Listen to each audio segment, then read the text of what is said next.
Ay naku, yung mga batang yun, mga pasaway talaga. Lolo, nakita ko yung isa, kinuha yung mga candy nyo. Gusto nyo, kunin ko yun sa kanila? Ah, ganun ba? Huwag na lang, Apo. Ako na lang yung bahalang magparusa sa mga batang katulad nila. Buti na lang, hindi tayo nahuli ni Lolo. Kaya nga, ang galing mo talaga, Mimay. Siyempre, ako pa. Sige, hatiin na natin to. Basta, sa akin yung marami ha. Ako kaya ang nagkuha. Hala, bakit yung sa'yo yung marami? Ako naman yung nagplano niyan. Huwag na kayong mag-away dyan. Hatiin na lang natin yan ng patas. Sige na nga. Oh, ito sa'yo, Maria. At ito naman sa'yo, Junjun. Ano naman po yung ipaparusa nyo sa kanila, Lolo? Ako na ang bahala sa kanila, Apo. Ang parusang ibibigay ko sa kanila ay yung para maturuan sila ng leksyon. Sige, kainin na natin to. Mukhang ang sarap ng candy ni Lolo. Oo nga, mukhang masarap. Kainin na natin. Tara! Sige.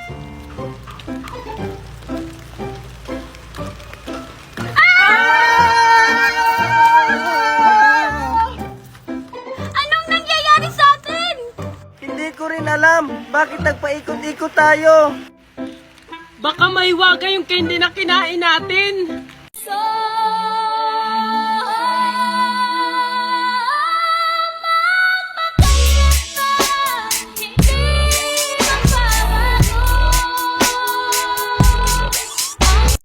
Okay ka lang ba, bata? Ba't ka umiiyak? Tsaka, ba't mo ako kilala?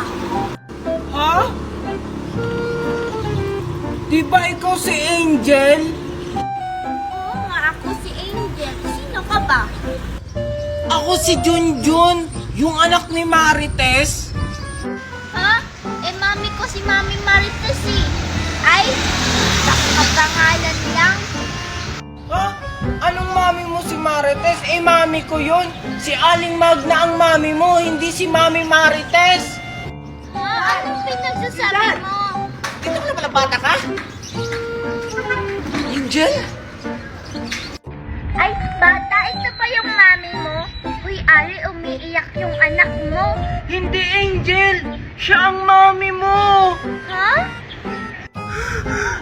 Totoo ba yung nakikita ko? Anak, Angel! Anak! Teka lang po, hindi kita mami, may mami ako. Hindi, Angel. Siya talaga yung tunay mong mami. Junjun, asan ka na? Angel? Magna? Angel, ano ba sinasabi mo? Ako yung mami mo. Mami! Marites!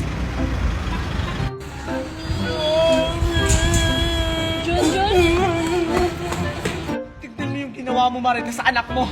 Anong ginawa mo kay Angel sa kay Nestor, ha? Siguro kinula mong bruha ka! Hindi ko sila kinulam. Anak ko si Angel at asawa ko si Nestor. What's happening here? Nestor, may loves, may honey, may sweetie pie. Ay ka dito! Huwag kayo dyan sa makukulam na yan. Ayoko, mami. O, tignan mo, Magna. Nahihibang ka na ba? Ako ang pamilya nila, hindi ikaw. Ayun sila, Aling Magna, oh. Nestor, hindi ba tayo magkukotse? Oo nga, Daddy. My feet hurt na. What did you say, Marites? I can understand you. Speak English. Why we don't sakay-sakay the car ba yung the car? Makinig ka, Junjun, ha? Ito yung plano. Hawakan mo yung mami mo, tapos kukunan ko sila, Angel at Nestor ng buhok. Okay? Sige po, Aling Magna. Tara na! Tara na po. Marites, because the car. Mommy! O sige, Aling Magna. Kumuha ka na ng buhok. Kapitawan mo ko, Junjun!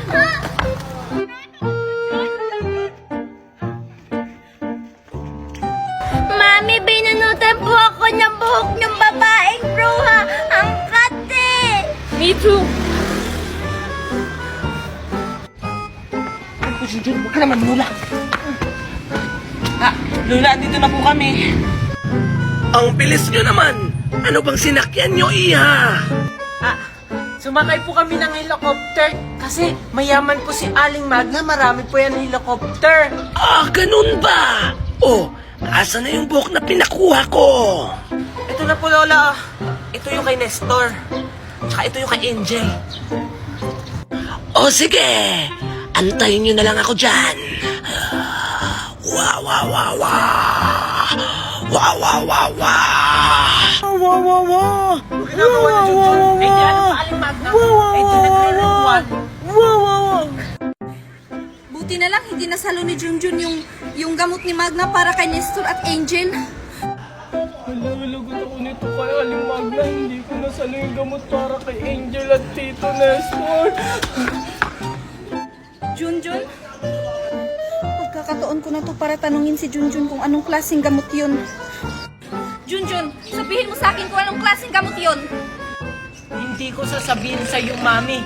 Kailangan mabawi ni Aling Magna si Tito Nestor at Angel. Ano? Anak, ako ang kampihan mo dahil ako ang mami mo. Ano, Mami? Kakampihan kita? Pagkatapos mo akong iwan, hindi kita kakampihan, Mami. Kasi mali ang ginagawa mo. Anong sinabi mo? What are you doing? He's a child, don't hurt him. No, Nestor, hindi ko siya sinasaktan. Because his face have a mosquito, so I want to like that. Okay, Marites. I'm sorry, dear. Let's go home. Okay. Junjun, hindi pa tayo tapos ha.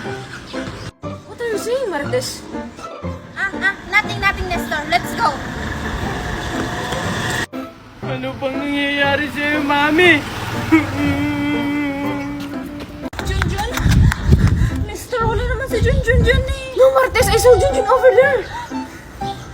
Nestor, paano na yan? Wala naman talaga si Junjun dyan eh. Don't worry, Marites. Alam ko na, Nestor. Akin na. Ilalagay ko to sa gilid ng kalsada. Kilala ko si Junjun. Kilala ko ang anak ko. Kung may nakikita yung pagkain, kukunin agad niya yun. That's a good idea, my love. Let's go.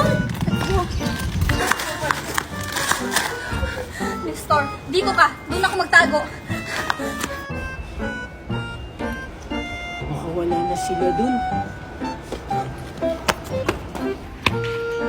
Hala, may pagkain! Mukhang masarap. Pulutin ko nga.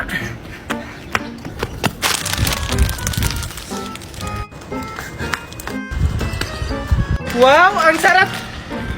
Mami, Tito Nestor, ano pong ginagawa niyo sa akin? Anak, tsaka ako na ipapaliwanag ang lahat. Sumama ka na lang sa amin para hindi ka na masaktan. Sige, Martes, let's go. Ayoko sumama sa inyo! Okay na sana yung plano natin eh. Kaso lang, hindi mo sinalo. Ano na igagamot natin sa kanila para maalala ko ni Nestor at saka Angel? Sorry po, Aling Magna, kasi naduling ako eh, kaya hindi ko nasalo. Akala siguro ni Magna maiisahan niya ako. Ano kaya yung hinagis niya?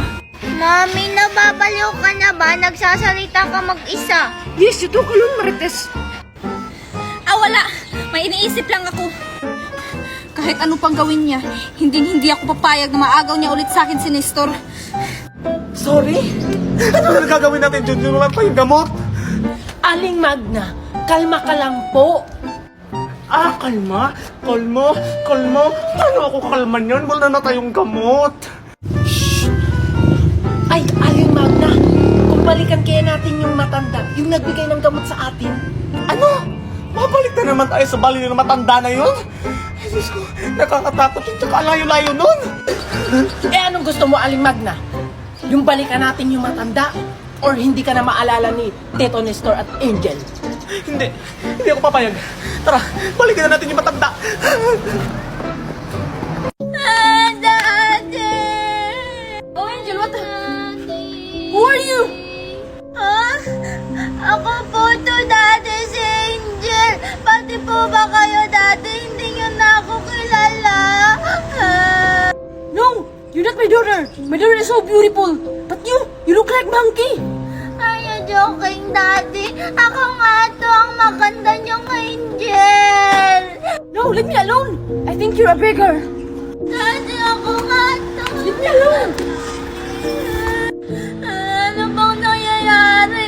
Bakit hindi nila ako makilala tapos sinasabihan pa nila ako unggoy? kaya wala si Angel? Sino kaya yung batang lumapit sa akin kanina? Kaboses niya si Angel, pero bakit kaya mukha siyang unggoy? Sa wakas, lumipat na rin sa kanya ang sumpa. Yan ang nararapat sa mga batang walang respeto. Hala, teka lang. Yung nandiyan mo sa akin, mukha siyang unggoy. Baka pinarusahan niya ako kasi hindi ko siya binigyan ng pagkain. Tapos tinawag ko pa siyang pangit na mukhang unggoy.